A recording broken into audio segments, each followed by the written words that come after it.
ഈശോ മിശിഹായ്ക്ക് സ്തുതിയായിരിക്കട്ടെ. Rain the holy ruach lord, rain for ever more. നമ്മൾ പരിശുദ്ധ കത്തോലിക്ക തിരുസഭയോടൊപ്പം സഞ്ചരിച്ചു കൊണ്ടിരിക്കുമ്പോൾ നോമ്പുകാലം കഴിഞ്ഞു, ഈസ്റ്റർ കഴിഞ്ഞു.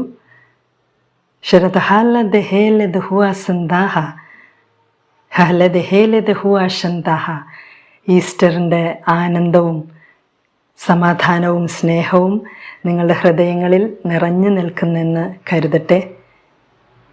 ആ ഈസ്റ്ററിൻ്റെ ആത്മീയ ഫലങ്ങളോട് ചേർന്നുകൊണ്ട് നമ്മൾ പെന്തക്കുസ്താ തിരുനാളിന് വേണ്ടി ഒരുങ്ങാനായിട്ട് പോവുകയാണ്. ഞങ്ങളുടെ ഈ ആശ്രമം പരിശുദ്ധ റുഹായുടെ പേരിലാണ്. The holy Ruah ashram, holy Ruah ആശ്രമം. അലദഹുവശത്തേഹി അലദഹാശന്തേഹി അറ അദഹല്ലദഹേശത്തഹോ ഹല്ലദഹേശത്തേഹി അറതഹ. ദൈവവചനം നമ്മളോട് പറയുന്നുണ്ട്, ദൈവാത്മാവിനാൽ നയിക്കപ്പെടുന്നവരെല്ലാം ദൈവപുത്രന്മാരാണ്. ദൈവാത്മാവിനാൽ നയിക്കപ്പെടുന്നവരെല്ലാം ദൈവപുത്രരാണ്. ദൈവപുത്രരുടെ സ്വാതന്ത്ര്യത്തിലാണോ നമ്മൾ ജീവിക്കുന്നത്? പരിശുദ്ധാത്മാവ്, പരിശുദ്ധ റൂഹ സ്വാതന്ത്ര്യത്തിൻ്റെ ആത്മാവാണ്.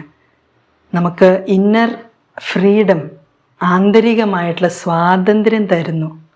CCCയിൽ പരിശുദ്ധാത്മാവിനെ പറ്റി പാരഗ്രാഫ് 683 മുതൽ പറഞ്ഞിട്ടുണ്ട്.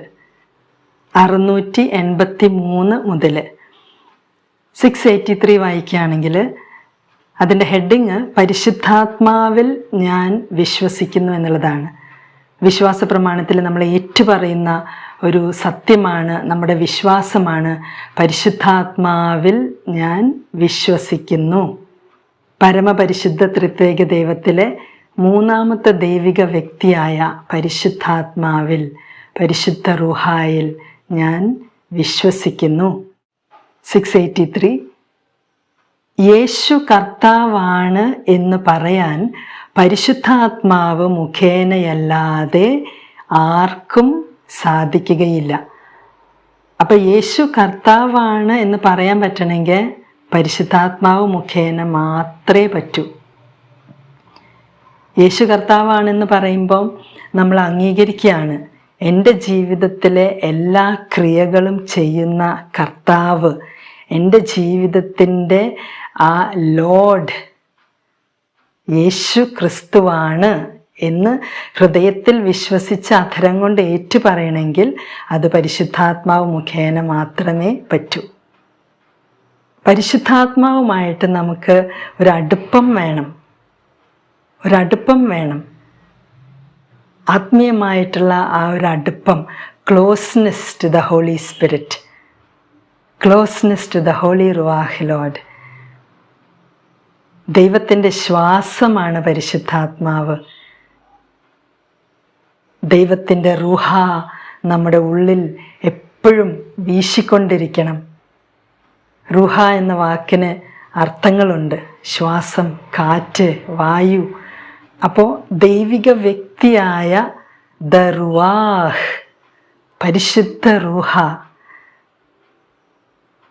പരിശുദ്ധ റുഹായാകുന്ന ആ പരിശുദ്ധ കാറ്റിന് വേണ്ടി, ജീവജലത്തിന് വേണ്ടി നമ്മൾ ദാഹിക്കണം. എനിക്കും വേണം പരിശുദ്ധാത്മാവിൻ്റെ നിറവ്. മാമോദീസ എന്ന കൂദാശയിലൂടെ നമുക്ക് പരിശുദ്ധാത്മാവാകുന്ന വ്യക്തിയെ ലഭിച്ചിട്ടുണ്ട്. പരിശുദ്ധാത്മാവിനാൽ നിറഞ്ഞൊരു ജീവിതം എനിക്ക് ജീവിക്കണം എന്ന് നമ്മൾ ആഗ്രഹിക്കണം, ദാഹിക്കണം. പിന്നെ ഇവിടെ പറഞ്ഞിരിക്കുന്നു, അബ്ബാ പിതാവേ എന്ന് വിളിക്കുന്ന തൻ്റെ പുത്രൻ്റെ ആത്മാവിനെ ദൈവം നമ്മുടെ ഹൃദയങ്ങളിലേക്ക് അയച്ചിരിക്കുന്നു. നമുക്കറിയാം, ഈശോയുടെ കുരിശുമരണത്തിന് ശേഷമാണ് പരിശുദ്ധാത്മാവാകുന്ന ആ വാഗ്ദാനം നമ്മുടെ അടുത്തേക്ക് ഒരു പ്രത്യേക വിധത്തിൽ അയക്കപ്പെടുന്നത്.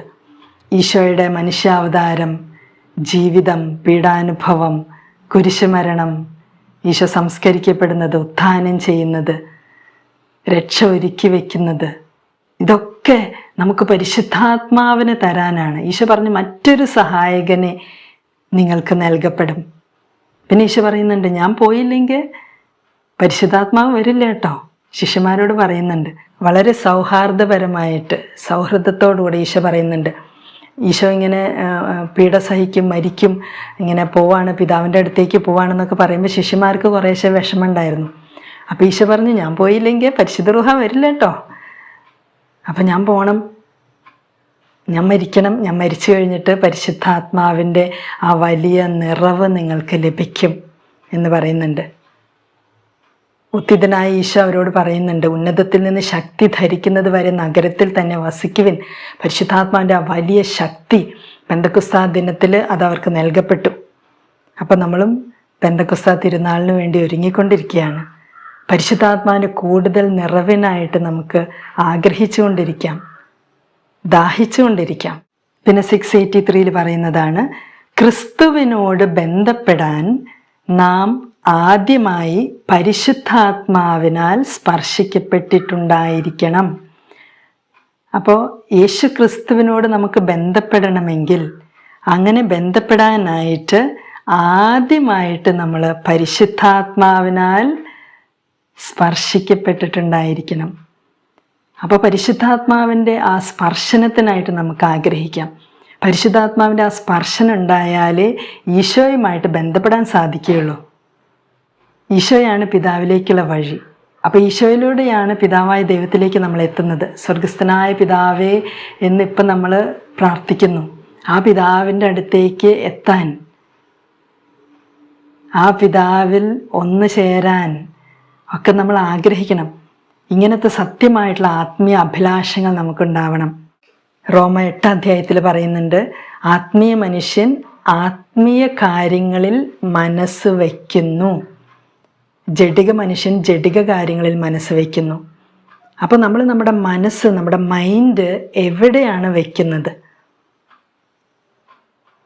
നമ്മുടെ മനസ്സ് നമ്മൾ ആത്മീയ കാര്യങ്ങളിൽ മനഃപൂർവ്വം, ഡെലിബറേറ്റായിട്ട്, പേർപ്പസ്ലി വയ്ക്കണം. നമ്മുടെ മൈൻഡ്, നമ്മുടെ മനസ്സ്, ചിന്തകൾ ഇങ്ങനെ അലഞ്ഞു തിരിഞ്ഞ് ലോകത്തിൻ്റെ കാര്യങ്ങളിൽ, ലൗകിക കാര്യങ്ങളിൽ കുടുങ്ങിക്കിടക്കരുത്. You should be the master of your mind. നിൻ്റെ മൈൻഡിൻ്റെ യജമാനൻ, നിൻ്റെ മനസ്സിൻ്റെ യജമാനൻ നീ തന്നെ ആയിരിക്കണം. നിൻ്റെ കയ്യിൽ നിൻ്റെ മൈൻഡിൻ്റെ കൺട്രോൾ കിട്ടണം. അങ്ങനെ നമ്മുടെ കയ്യിൽ നമ്മുടെ മൈൻഡിൻ്റെ കൺട്രോൾ കിട്ടിയിട്ട് നമ്മൾ പരിശുദ്ധ റൂഹായിക്ക് സമർപ്പിക്കുകയാണ്. നമ്മുടെ മനസ്സും ബുദ്ധിയും എല്ലാം പരിശുദ്ധ റൂഹായിക്ക് സമർപ്പിക്കുകയാണ്. എടുത്ത് ഉപയോഗിച്ചോ, എന്നെ നയിക്കണേ എന്ന് പറഞ്ഞിട്ട്. നമ്മുടെ മനസ്സിൻ്റെ കൺട്രോൾ നമ്മുടെ കയ്യിൽ തന്നെ ഇല്ലെങ്കിലോ എങ്ങനെ പരിശുദ്ധ റൂഹായിക്ക് കൊടുക്കും?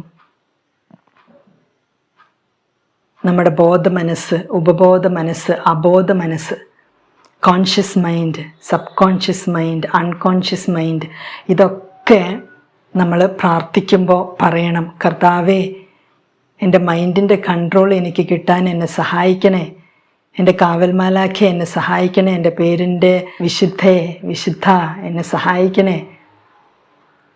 നമുക്കിഷ്ടമുള്ള വിശുദ്ധരുണ്ടാവും, ഫേവറേറ്റ് സെയിൻസ്, അവരോടൊക്കെ മധ്യസ്ഥ യാചിക്കണം. സാക്ഷികളുടെ ഒരു വലിയ സമൂഹം നമുക്ക് ചുറ്റുമുണ്ട്. നമ്മൾ ഒറ്റയ്ക്കല്ല. ക്രിസ്തീയ ജീവിതം ജീവിക്കുമ്പോൾ നമ്മൾ ഒറ്റയ്ക്കല്ല. അതുകൊണ്ട് വിശുദ്ധരുടെ, മാലാഖമാരുടെ ഒക്കെ ഹെൽപ്പ് എടുക്കണം. മിഖായേൽ മുഖ്യദൂതൻ, റഫായേൽ മുഖ്യദൂതൻ, ഗബ്രിയേൽ മുഖ്യദൂതൻ, മറ്റ് മുഖ്യദൂതന്മാർ, സകല മാലാഖമാർ, ഇവരുടെയൊക്കെ ഹെൽപ്പ് എടുക്കണം. സകല വിശുദ്ധരുടെ ലുത്തിനെ ഇടയ്ക്കിടയ്ക്ക് കേൾക്കുന്നതും അതിനോടൊപ്പം പ്രാർത്ഥിക്കുന്നതും നല്ലതാണ്. അവരുടെ മധ്യസ്ഥ യാചിക്കണം.